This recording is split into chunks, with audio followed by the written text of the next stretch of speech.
It is not our tradition to marry the younger daughter before the elder one. However, he added, if you love Rachel, work for another 7 years and I will let you marry her.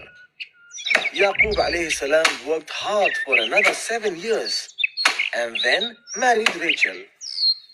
It was acceptable in their time, as described in Torah, for a man to marry also. Laban gave a female slave to each daughter. Leah's slave was called Zilpah, and Rachel's slave was called Bilhah. What happened then? I will tell you the remaining story tomorrow. Oh no, please tell me now, Baba. Please, please. Come on, it's time for you to go to sleep. I will ask you a few questions now, and I'll tell you the rest of the story tomorrow. All right, Baba. Are you ready for the question? Yes.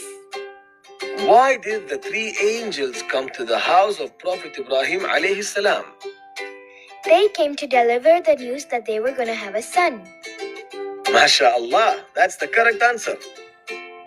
What was the name of the wife of Prophet Ishaq alayhi salam? I know that. It was Rebecca. That's right again. What were the names of Prophet Ishaq's sons? It was Esau and Yaqub. That's right again.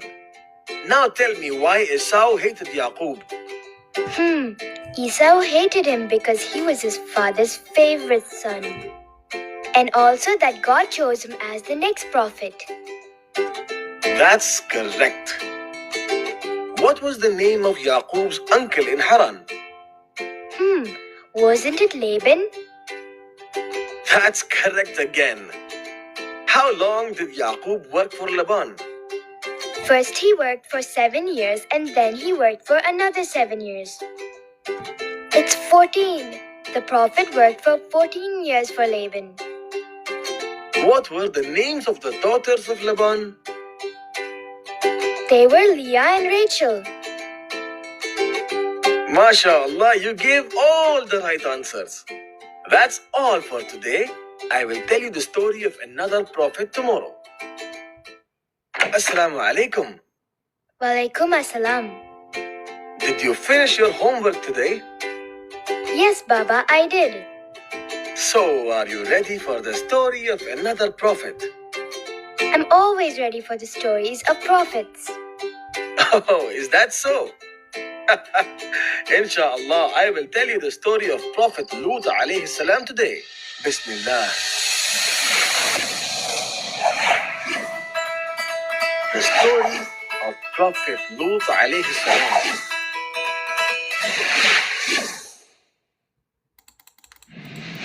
Prophet Ibrahim alayhi salam left the city of Babylon along with his nephew Lut alayhi salam and Sarah. They traveled for many days in the desert. Prophet Lut alayhi salam then decided to go to the city of Sodom, which was on the western shore of the Dead Sea. The city was filled with evil people. The people of the town were very wicked and they attacked the travelers passing by. Another common evil among the people of Sodom was that the men had sex with men instead of women. They were all gay people. No one had committed such sins ever before. This unnatural sin was later known as sodomy, after the city of Sodom. The people committed this sin without any shame in front of everyone. It was during the heights of crime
Prophet remained patient and steadfast with his people.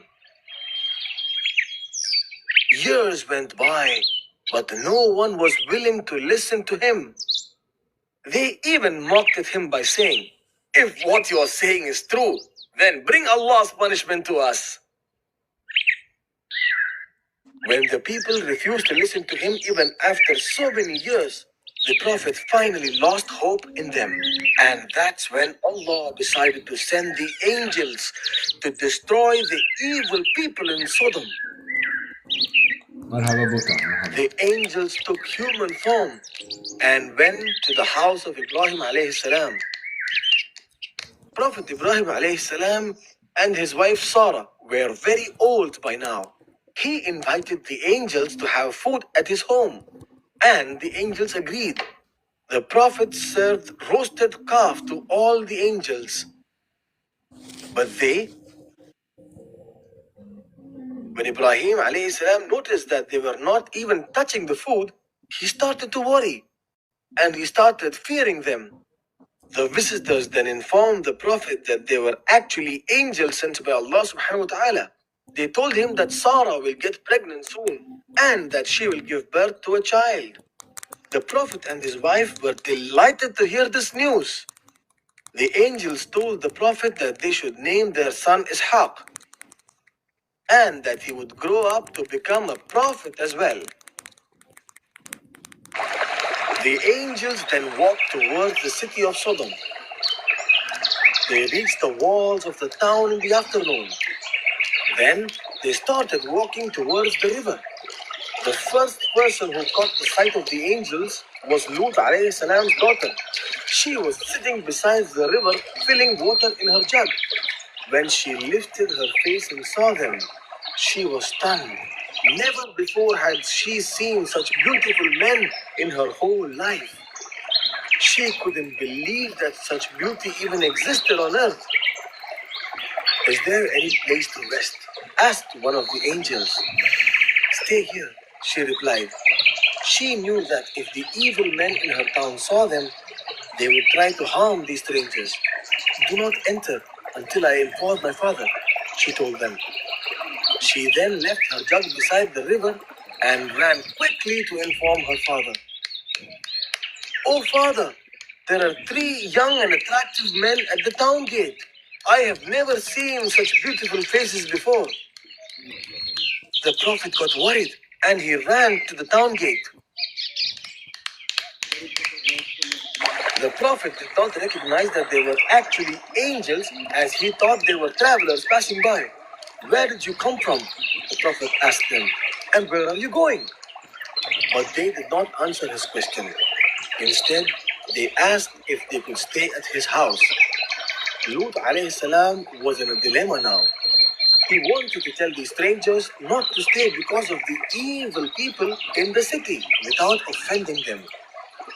Yet, at the same time, he wanted to extend the hospitality shown to the guests.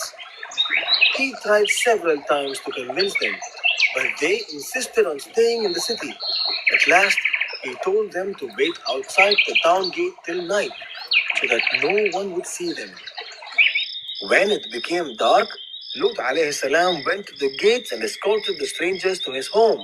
As the Prophet planned, no one saw them. When they reached his house, the Prophet's wife saw them and she slipped out of the house quietly. No one noticed her leaving the house. She ran to her people and informed them about the beautiful strangers at her house. The news of the strangers spread like wildfire. Everyone rushed to Lut alayhi salam's house to see the strangers.